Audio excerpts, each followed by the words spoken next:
Do you remember that feeling, like walking into the store, spotting that brand new magazine on the shelf? Oh, yeah. Especially if, your whole world was that little gray box under the TV. For so many of us, that magazine was Nintendo Power. It really did feel like getting like secret intel, didn't it? Yeah. Before the internet, actually finding reliable tips or secrets, or even just figuring out how a game worked, Yeah. that was tough. Yeah, it was a challenge. And this magazine just became the source, the Yeah, authority. totally. And that's what we're doing today. We're kicking off this massive deep dive. We're going issue by issue, right through the heart of Nintendo Power, starting right at the beginning. The very first one, Mm. Volume 1, Issue 001, July-August 1988. And we've got it right here. Well, a scan of it. Yeah, a really high-quality scan of that original issue. It's amazing work, honestly, by the people who were dedicated to preserving this stuff. It really is. We got to give a huge shout out to the folks digitizing these old magazines before they just disappear. Their whole goal is preservation. Right.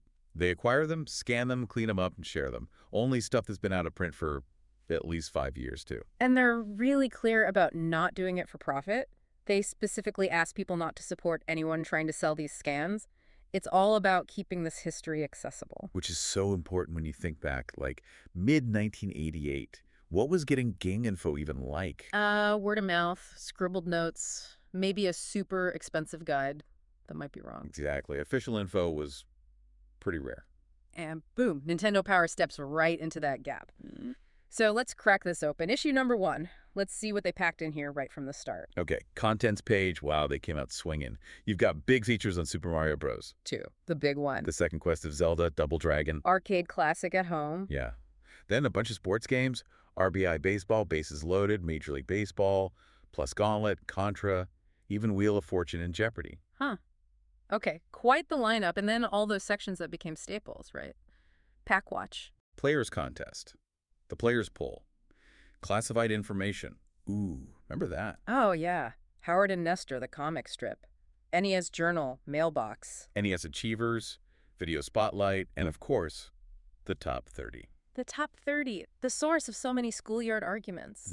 It's like a full package right from issue 1. They weren't messing around. They wanted to cover the whole Nintendo world. Okay, so let's dive into some of those big game features. What kind of secrets were they dropping for Super Mario Bros? 2, they promised inside info. Yeah, and they delivered more than just level maps. They were teaching techniques, like specific ways to fuse bombs properly. Okay. And they detailed do the little boss toss. Remember that? Yeah. Picking up small enemies or items and throwing them instantly. Oh, yeah, that quick throw, giving it a name like that made it feel like a pro move you just learned. Exactly. Or like navigating that tricky river section. They talked about riding the logs, getting past 3 waterfalls in a row, real specific challenges. So it wasn't just go here, do this. It was how to do it well. Right. And boss strategies, too. For Mouser, the first boss, they flat out tell you it takes 3 bombs to put Mouser in his place. Simple, direct, vital info. And for Tricline, a quick tip about hitting him with these a little typo there, but obviously meant blocks or maybe blasts. Yeah, probably blocks, but still, getting that kind of direct boss help was huge back then. Absolutely invaluable. Okay, so from the world of Subcon, let's head over to Hyrule. Zelda was still massive, and by mid-88, people were hitting that wall. The second quest. Oh, yeah. Nintendo Power knew exactly who they were talking to. The Zelda feature here is all about the second quest, for the players who'd beaten it once and were facing that remix. And the big draw. Yeah. What was the killer app for Zelda fans in this issue? The map. A complete overworld map for the second quest of Zelda. Whoa. And not just any map printed on a page. It was a free fold-out poster. Oh my god, a fold-out poster map of the second quest Yeah. in 1988. That's basically the Triforce right there. Seriously. For anyone banging their head against that rearranged world, finding that map, yeah, it felt like you'd found the ultimate secret. Unfolding that thing must have been amazing. I bet that poster alone sold a ton of copies, a physical thing you could put on your wall. Okay, what about beat-em-ups? Double Dragon was huge in the arcades. How did they cover the NES version? They went deep, broke it down mission by mission. For mission 2, they talked about the environment, like that big hole in the center, telling you you'd have to climb up on the wall to avoid it, pointing out where to grab the whip, how to dodge the falling boxes. So map awareness, item strategy, not just mashing punch. Exactly. And mission 3, which they called quite complicated, they're broken into 4 sections. They warned you about getting stuck running in circles Okay. and noted that enemies, the Chintes, They'd keep showing up constantly until you get to the bridge. Even gave tips for higher-level players, like knocking chintes off ledges. And how to sneak into a cave by grabbing a knife, moving carefully, beating two specific guys.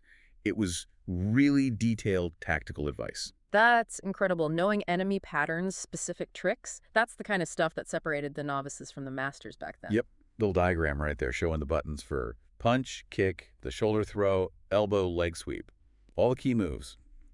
Stuff you might never figure out on your own. Man, that's arming you properly.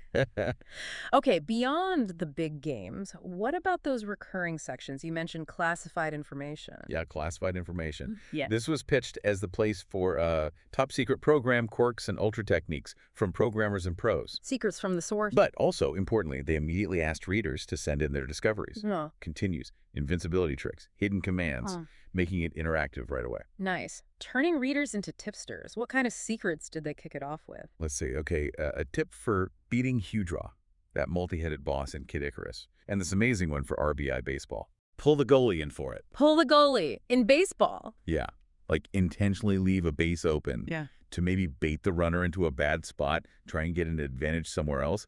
Totally weird insider baseball. Literally. That's amazing.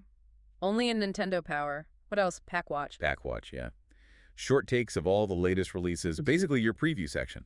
What to save your allowance for next. Crucial information. And obviously the top 30 list started here. The all-powerful top 30. Plus, Howard and Nestor for laughs, the players poll, the mailbox for letters, NES achievers for bragging rights, video spotlight. It was a whole ecosystem. Yeah, it built a community feeling around playing Nintendo. Definitely. And the magazine itself, like when they advertised subscriptions, they were pretty clear about the goal. Oh, yeah. Promising readers would learn to play faster, smarter, and blast your way to higher scores. That's direct and to the point. Yeah. And the section about buying games, the buyer's guide, had that tagline, choose your next challenge from the most powerful library in the universe. They weren't subtle. It was positioning itself as the guide. Absolutely.